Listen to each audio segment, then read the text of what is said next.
இப்போ சண்முகம் எல்லார் முன்னாடியுமே மண்டபத்துக்கு வந்து ரம்யாவோட கழுத்தை பிடிச்சி சாவுடி நீ உயிரோட இருக்கவே கூடாது அப்படின்னு சொல்லிட்டு அவ்வளோ ஆக்ரோஷத்தில் வந்து கழுத்தை பிடிச்சி நெரிக்கிறாரு. எதுக்காக இப்படி பண்ணுறாரு அப்படின்னு சொல்லிட்டு தாங்க இந்த வீடியோவில் பார்க்க போகிறோம். ஏன்னா ரம்யா ஒரு கேடுகெட்ட வேலையை வந்து பண்ணியிருக்கா. இது மூலியமாக வந்து ரம்யா தான் வந்து சண்முகத்தை கடத்தினது. இப்போ சாமிதுரையும் கடத்தி வச்சுக்கிட்டு இவ்வளோ ஆட்டம் போட்டுட்ருக்கான்ற எல்லா உண்மையுமே தெரிய வந்து ஆட்டோமேட்டிக்காவே வந்து கல்யாணம் நிக்க போகுதுங்க. என்ன நடந்தது அப்படின்னு சொல்லிட்டு பார்க்கலாம். இப்ப மண்டபத்த விட்டு வெளிய போயிட்டாங்க அவங்க. அவங்களுக்கும் இதுக்கும் சம்மந்தம் இல்ல. கல்யாணம் நடக்காதுன்னு சொல்லிட்டு அண்ணன் வந்து ஜெயிச்சுட்டாங்க. ரம்யா வந்து தோத்துட்டா. அப்படி இருக்கும் பட்சத்துல இவங்க மண்டபத்த விட்டு வெளிய கூட போகல. அதுக்குள்ளாண்டி ஒரு ஃபோன் கால். யார்கிட்டேருந்து பார்த்தீங்கன்னா, ரம்யா கிட்டேருந்து.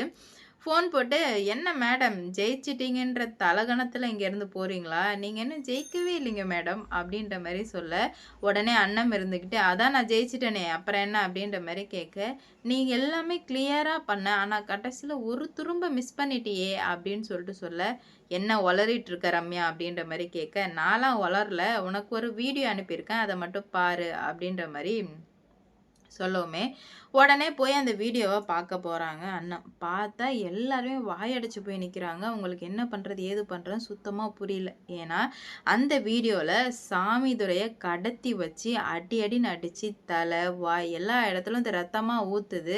அத பார்த்தா யாருக்கு தாங்க மனசு கேட்கும்? எல்லாருமே வந்து திகைச்சு போயிடுறாங்க. ஐயோ! அப்பா! அப்படின்ற மாரி அண்ணன் வந்து பதறாங்க. என்னதான் அவங்க அப்பா கேடுகெட்டதா இருந்தாலும், என் சொந்த அப்பாவாச்சே! எப்படி வந்து துடிக்காம இருக்கும்?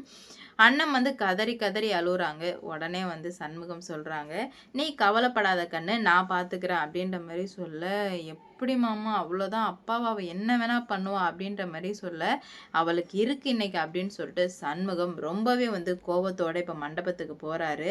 உடனே வந்து சரவணன், செண்பகவல்லிக்குலாம் ஒண்ணுமே புரியல.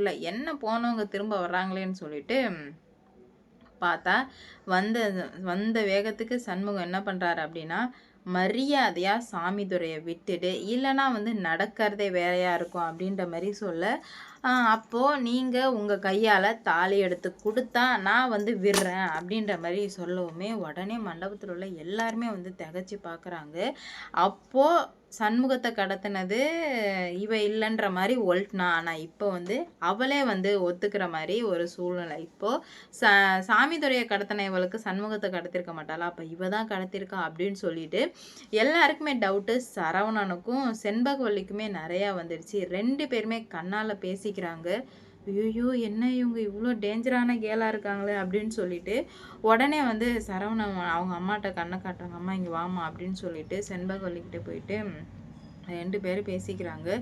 "என்னம்மா இப்படி வந்து நடந்திருக்குன்னா, அப்ப கண்டிப்பா வந்து அப்பாவ கடத்துனது இந்த இந்த மேடம் தான். அப்போ நம்ப இவங்கள வந்து நம்புறது வேஸ்ட்டுமா.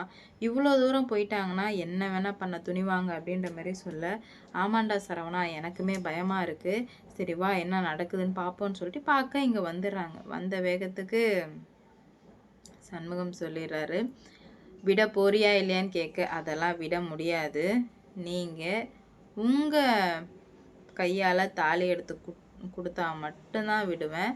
இல்லன்னா நான் விடவே மாட்டேன்" அப்படின்ற மாரி ஒத்த கால்ல இருக்கவுமே, என்ன பண்றது போறதுன்னு சொல்லிட்டு சுத்தமா புரியல. "தயவு செஞ்சு விட்டுடு" அப்படின்ற மாரி கெஞ்சுறாரு.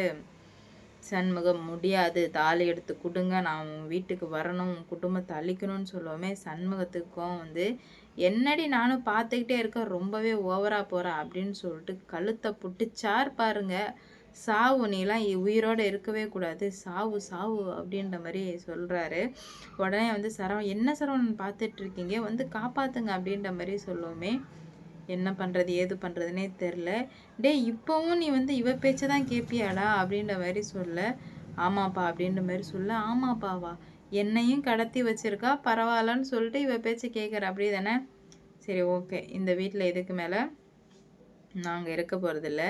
நீங்களே வந்து தாராளமா இருந்துக்கோங்க" அப்படின்ற மாரி சொல்லவுமே, என்ன பண்றது போறதுன்னு சொல்லிட்டு சுத்தமா புரியாம வந்து தவிச்சு போய் நின்னுட்டு இருக்காங்க. அப்பதான் வந்து சரவணன் என்ன சொல்றாங்க அப்படின்னு பார்த்தீங்கன்னா, மேடம் எனக்கு இந்த கல்யாணம் வேண்டாம் மேடம்" அப்படின்ற மாரி சொல்ல, "ஏன் சரவணன் என்னாச்சு?" "இல்ல, நீ இது எதுவுமே எனக்கு வந்து சரிப்பட்டு வரல. இது சரி வராதுன்னு தோணுது. அதனால இந்த இது வேண்டாம் மேடம்ன்ற" மாரி சொல்றாங்க. அப்படிலாம் வந்து முடிவெடுக்க விட மாட்டேன்.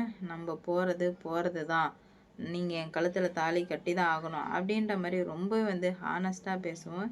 என்ன மேடம் ரொம்ப வந்து ஓவராக பேசிகிட்ருக்கீங்க, உங்கள் திமிரெல்லாம் என்கிட்ட காட்டாதீங்க அப்படின்ற மாதிரி சொல்ல, கண்டிப்பாக வந்து காட்டுவேன் சரவணன். ஏன்னா நான் தான் இதில் வந்து அடிபட்டிருக்கேன். அதனால் நான் இதை பண்ணி தான் ஆவேன் அப்படின்ற மாதிரி ரொம்பவே ஸ்ட்ராங்கான முடிவுக்கு வரவுமே, என்ன பண்ணுறது ஏது பண்ணுறதுன்னு சொல்லிட்டு சுத்தமாக புரியல. உன்னை என்ன பண்ணுறேன்னு பாருடி அப்படின்ற மாதிரி சொல்லி ரொம்பவே வந்து பிரச்சனையில் இருந்துகிட்ருக்காங்க. நீங்களும் என் கழுத்தில் தாலி கட்டலைன்னா கண்டிப்பாக வந்து நான் சாமிதுரை அங்கிளை கொண்டுட்டு போயிட்டே இருப்பேன். எனக்கு ஒரு விஷயம் வேணுடா, அதுக்காக நான் என்ன வேணா பண்ணுவேன் அப்படின்ற மாதிரி சொல்லவுமே திகச்சு போயிடுறாங்க.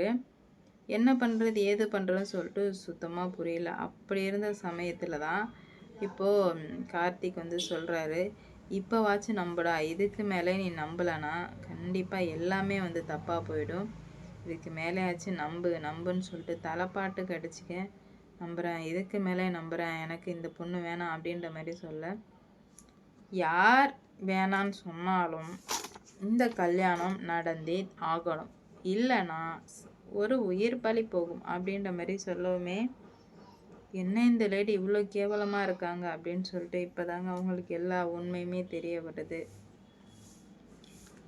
என்ன நடக்க போகுது, எந்த மாதிரி கொண்டு போகிறாங்க அப்படின்னு சொல்லிட்டு வெயிட் பண்ணி பார்க்கலாம். இவ்வளோ பிரச்சனைக்கு மத்தியில் கண்டிப்பாக வந்து நான் ஏதாவது ஒன்று பண்ணியே ஆவேன் அப்படின்ற மாதிரி ரொம்பவே வந்து தீர்க்கமாக இருக்காங்க. என்ன நடக்க போகுது ஏது நடக்க போகுது அப்படின்னு சொல்லிட்டு வெயிட் பண்ணி பார்க்கலாம். ஏன்னா நம்ம அண்ணன் வந்து இதுக்கு மேலேயாச்சும் நாங்கள் சொல்கிறத நம்புங்க அப்படின்ற மாதிரி தலைப்பாட்டுக்கு அடிச்சுக்கிறாங்க.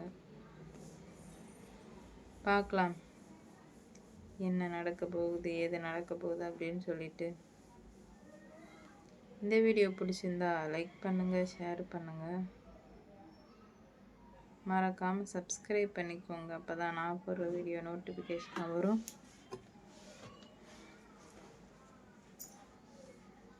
அடுத்தடுத்து என்ன நடக்க போகுது அப்படின்னு சொல்லிட்டு பார்க்கலாம்.